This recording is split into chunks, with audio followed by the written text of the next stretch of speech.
वक्त बदलता है जिंदगी के साथ, जिंदगी बदलती है वक्त के साथ। वक्त नहीं बदलता अपनों के साथ, बस अपने बदलते हैं वक्त के साथ। यही बात कल मोदी जी के मन में आई होगी जब वो गुजरात में रोड शो करने निकले थे। एक वक्त था जब मोदी जी गुजरात की सड़कों पर निकलते थे तो पूरा शहर थम जाता था। ट्रैफिक पुलिस वाले पसीना पोंछते रह जाते थे, लोग घर छोड़कर बस सड़कों पर निकल पड़ते थे और गाड़ियों पर इतने फूल बरसते थे कि गाड़ी का असली रंग तक दिखना मुश्किल हो जाता था। बालकनियों से लोग लटक लटक कर बस मोदी जी के एक झलक पाने को बेताब रहते थे। लेकिन अब वक्त बदल गया है। इस बार उनके रोड शो में छाया सन्नाटा साफ बता रहा था कि जिन गुजरातियों को मोदी जी हमेशा अपना कहा करते थे, आज वही उनसे मुंह फेर चुके हैं। ये सन्नाटा यूं ही नहीं है, बल्कि ये जनता की थकान का नतीजा है। पिछले इतने सालों से मोदी जी के वादों, भाषणों और बड़े बड़े जुमलों को सुन सुनकर लोग ऊब चुके हैं। और यही वजह है कि जिन सड़कों पर कभी मोदी जी के नाम के नारे गूंजते थे, वहां अब गिनती के ही लोग कैमरे पर दिखाई देने लगे हैं। अब ये गिरती लोकप्रियता सिर्फ विपक्ष की बनाई कहानी नहीं है, खुद बीजेपी और संघ के अंदर बैठे लोग भी इसे महसूस करने लगे हैं। लेकिन मजेदार बात यह है कि मोदी जी के घर में ही उनकी लोकप्रियता घट रही है, वहीं राहुल गांधी का ग्राफ लगातार ऊपर जा रहा है। गुजरात में जहां कांग्रेस पिछले 30 साल से सत्ता से बाहर है, वहां अब राहुल गांधी ने धीरे धीरे लोगों के बीच अपनी जगह बनानी शुरू कर दी है। इसी को देखते हुए राहुल गांधी ने एक ऐसा मास्टर प्लान तैयार किया है जिससे मोदी जी को उनके घर में ही मात दी जा सके। तो कैसे गुजरात में कम हुई है मोदी जी की लोकप्रियता और गुजरात के लिए क्या है राहुल गांधी का मास्टर प्लान, सब कुछ बताएंगे आपको इस वीडियो में। गुजरात, जिसे मोदी जी ने हमेशा अपना गढ़ कहा, वहां उनका रोड शो पूरी तरह से फ्लॉप शो बन गया।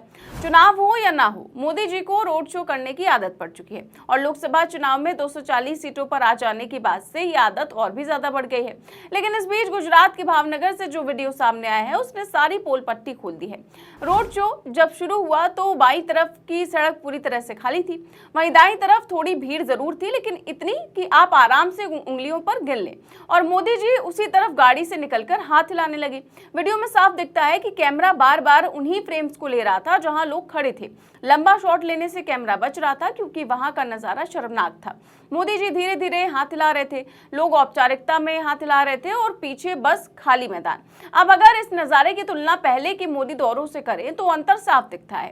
पहले जब मोदी जी गुजरात आते थे तो भीड़ काबू में करना पुलिस के लिए सबसे बड़ी चुनौती बन जाता था।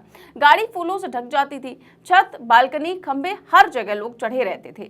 मोदी जी के लिए गुजरातियों का प्यार उस समय चरम पर था। लेकिन इस बार न बालकनियों पर भीड़, न फूलों की बरसात, न सड़कों पर हुजूम। बस मीडिया ने वही पुराना जादू दिखाने की कोशिश की कि जहां थोड़ी भीड़ दिखी वहीं शॉट्स बार बार दिखा दिए और बाकी हिस्से को काट दिया। लेकिन इस बार मीडिया की जादूगरी भी काम नहीं आई, क्योंकि सोशल मीडिया पर असली वीडियो वायरल हो चुका था। अब हर जगह चर्चा यही है कि क्या मोदी जी अपने ही घर में कमजोर पड़ गए हैं? क्या गुजरात की जनता भी अब उनसे मुंह मोड़ चुकी है? और ये सवाल बेवजह नहीं है, क्योंकि गुजरात वही राज्य है जहां मोदी जी का नाम भर ही चुनाव जीतने के लिए काफी माना जाता था। और अब वही जनता कह रही है कि बस बहुत हो गया। वैसे ये कहानी सिर्फ रोड शो तक ही सीमित नहीं है। राहुल गांधी लगातार आरोप लगाते हैं कि मोदी सरकार वोट चोरी से बनी सरकार है। जनता ने चुनकर नहीं दिया, बल्कि जनता के वोट छीन लिए गए। पहले लोग इन बातों को मजाक समझकर टाल देते थे, लेकिन अब लोग ध्यान से सुनने लगे हैं। यहाँ तक कि गुजराती भी अब इन आरोपों पर भरोसा करने लगे हैं। कांग्रेस और राहुल गांधी ने इस मौके को भांप लिया है। यही वजह है कि राहुल गांधी बिहार के साथ साथ गुजरात पर भी अपना पूरा फोकस कर रहे हैं। 2027 के गुजरात विधानसभा चुनाव को ध्यान में रखते हुए राहुल गांधी ने ठान लिया है कि अब की बार वो गुजरात को अपना मुख्य मैदान बनाएंगे। आने वाले महीनों में राहुल गांधी गुजरात में काफी वक्त बिताने वाले हैं। उन्होंने साफ कह दिया है कि भाजपा को गुजरात से हराना ही उनका लक्ष्य है। असल में राहुल गांधी सिर्फ चुनाव नहीं लड़ रहे, वो राष्ट्रीय स्तर पर कांग्रेस को फिर से जिंदा करना चाहते हैं और इसके लिए उन्होंने गुजरात को एक आदर्श राज्य चुना है, जहां उन्होंने संगठन को नीचे से ऊपर तक सुधारने का काम शुरू किया है। कांग्रेस ने इस बार जिला इकाई प्रमुखों का चुनाव बहुत पारदर्शी तरीके से करवाया। देश भर से वरिष्ठ नेताओं को पर्यवेक्षक बनाया गया और उनकी निगरानी में नए नेताओं का चयन किया गया। यही वजह है कि कांग्रेस को लग रहा है कि इस बार जमीनी स्तर पर संगठन पहले से कहीं ज्यादा मजबूत होगा। अब जरा इतिहास भी याद कर लीजिए। मोदी और अमित शाह का गृह राज्य गुजरात, जहां कांग्रेस पिछले 30 सालों से सत्ता से बाहर है, लेकिन कांग्रेस को 2017 में एक बड़ा मौका मिला था। उस समय कांग्रेस ने 182 में से 77 सीटें जीत ली थी और भाजपा 99 सीटों पर सिमट गई थी। राहुल गांधी खुद प्रचार की कमान संभाले हुए थे और कांग्रेस ने भाजपा को कड़ी टक्कर दी थी, लेकिन कुछ छोटी छोटी गलतियों की वजह से कांग्रेस एक सुनहरा मौका गंवा बैठी। लेकिन इस बार राहुल गांधी ने ठान लिया है कि गलती नहीं दोहरानी है। यही वजह है कि पिछले 7 महीनों में राहुल गांधी 5 बार गुजरात का दौरा कर चुके हैं। एक बार तो वो कांग्रेस के राष्ट्रीय अधिवेशन में भी शामिल हुए। उनका पूरा फोकस है कि कांग्रेस को बूथ स्तर पर मजबूत बनाया जाए। राहुल गांधी कार्यकर्ताओं को ट्रेनिंग दे रहे हैं, उन्हें अनुशासन भी सिखा रहे हैं और फिटनेस पर भी जोर दे रहे हैं ताकि हर कार्यकर्ता चुनावी लड़ाई में जी जान से जुट सके। कांग्रेस सूत्रों के मुताबिक राहुल गांधी ने अपने साथियों से साफ कहा है कि 2027 का चुनाव तभी जीता जा सकता है जब सब आपसी मतभेद भूलकर एकजुट होकर काम करें। उन्होंने नेताओं से अपील की है कि व्यक्तिगत अहंकार छोड़कर कांग्रेस की मजबूती के लिए मेहनत करें और जनता तक कांग्रेस की विचारधारा को पहुंचाएं। राहुल गांधी का कहना है कि अगर हर कार्यकर्ता बूथ स्तर पर मजबूती से खड़ा हो जाए तो भाजपा को हराना नामुमकिन नहीं है।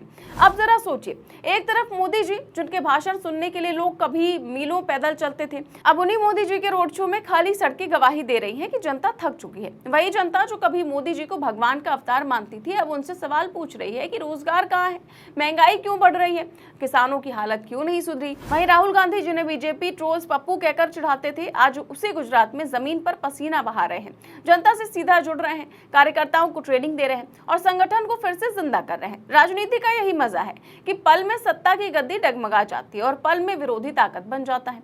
तो दोस्तों, तस्वीर बिल्कुल साफ है।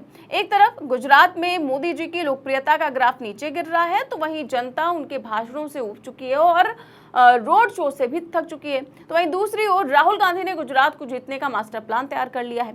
वो जमीन पर उतरकर सीधे जनता से जुड़ रहे हैं। सोचिए, जिस पीएम की भीड़ कभी विदेशों में मोदी मोदी के नारे लगवाती थी, वही आज अपने ही गृह राज्य में रोड शो करने निकलते हैं तो कैमरा भी ढूंढता फिरता है। यही तो राजनीति का असली आईना है। तो अब सवाल सिर्फ इतना है कि क्या 2027 में गुजरात की जनता मोदी जी को अलविदा कहकर राहुल को मौका देगी? कांग्रेस को भी समझ आ गया है कि गुजरात जीतना सिर्फ राज्य की राजनीति नहीं बल्कि दिल्ली का रास्ता खोलने जैसा है। इसलिए 2027 का गुजरात चुनाव ही असली किला है। अगर ये टूटा तो 2029 में दिल्ली का दरवाजा खुद ब खुद खुल जाएगा। फिलहाल इस पूरे मामले को लेकर के आप क्या सोचते हैं, हमें कमेंट बॉक्स में अपनी राय जरूर दें। चैनल को सब्सक्राइब भी करें और ज्वाइन भी। देश और दुनिया की तमाम बड़ी खबरें जानने के लिए देखते रहिए 4 PM न्यूज नेटवर्क। नमस्कार।